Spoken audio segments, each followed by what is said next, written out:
Hello, my name is Ned Fenstermacher. I'm a member of the Ward Park Neighborhood Association, and we've been acting in opposition to the proposed senior center at Ward Park.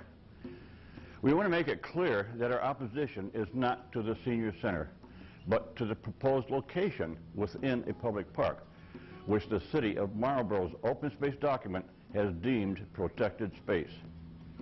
The Friends of the Marlboro Seniors have been actively collecting contributions for the senior center furnishings. We wholeheartedly support their efforts. If you're able, please make a contribution to this effort. Local historian and lifelong Ward Park neighbor Paul Broder has prepared a series of segments on the law, the proposed center, and his own proposal for a new senior center.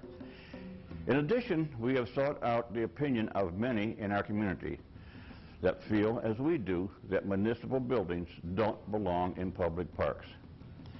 We hope you can appreciate our efforts to contribute to this most important public debate. Thank you.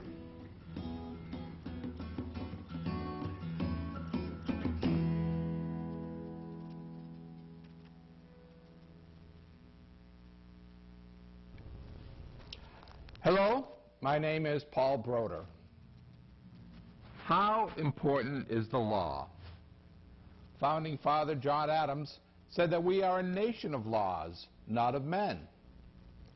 Our whole way of life is predicated on respect for the law, and it is important for us to constantly defend laws that are good and challenge laws that are deficient. Here in Marlboro, we have a crisis. Long-standing environmental law is being challenged by those who believe that saving a few dollars is more important than the law. Now, please don't misunderstand me.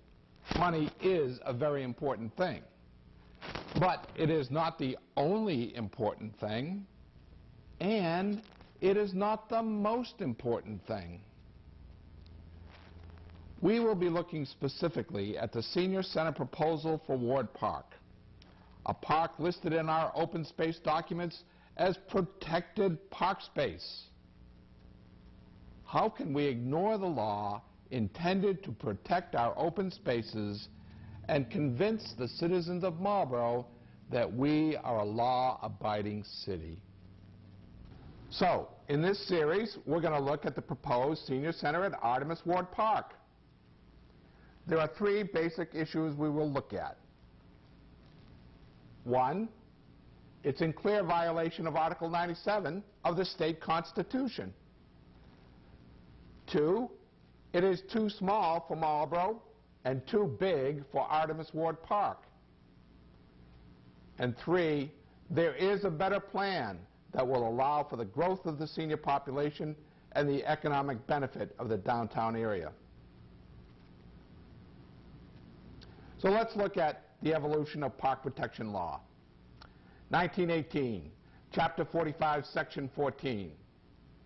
Any city or town may acquire land and buildings within its limit for the purposes of a public playground. In 1923, Hayden Meadow in Marlboro was purchased by eminent domain under Chapter 45 and renamed Artemis Ward Park in 1925. Shortly thereafter, in 1930, they needed to put up some elementary schools.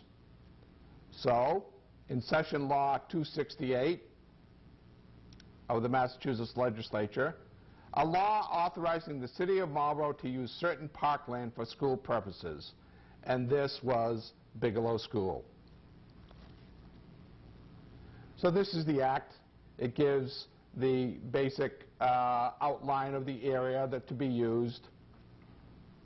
Chapter 268, Session Law 268. And this is the area that we're talking about. So this picture shows Hayden Meadow in the 1870s.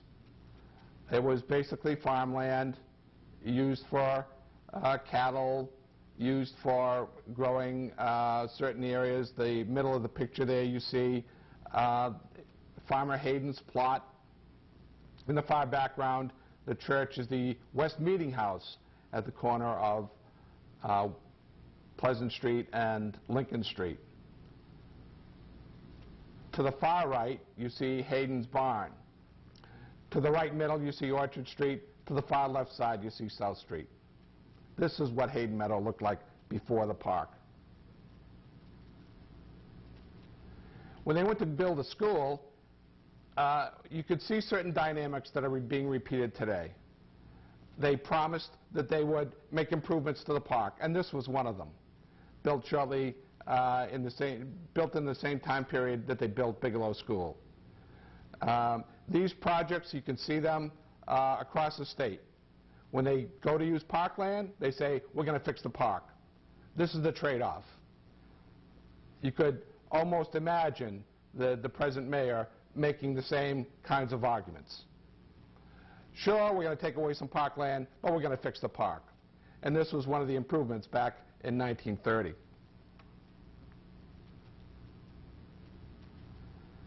So continuing on, the evolution of park protection law, 1972, the citizens of Massachusetts approved at the ballot Article 97, which became the 97th Amendment to the state constitution.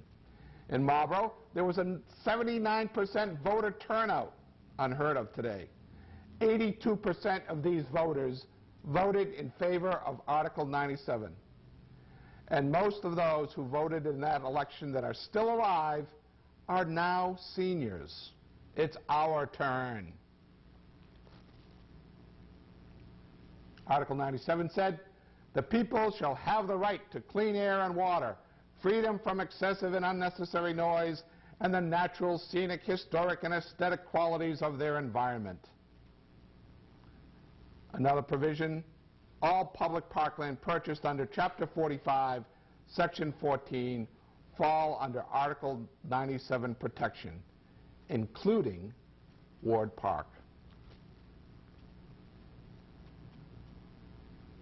Also said that all disposition of Article 97 land requires a 2/3 vote of both houses of the Massachusetts legislature. Now this sounds like that should be sufficient protection, doesn't it? Well, here's the truth. So, this, then, is the bare bones of the park protection law. In the next segment, we'll talk about the caretaker of the law, the Executive Office of Energy and Environmental Affairs. We will show that under the present state of affairs, Article 97 has become a cruel joke, and that the city of Marlborough is attempting to completely ignore the law when it comes to senior centers. It's important because senior centers across the Commonwealth will be affected. They are the single largest growing new municipal building and will literally affect hundreds of acres of parkland. I'm your host, Paul Broder. Fight on.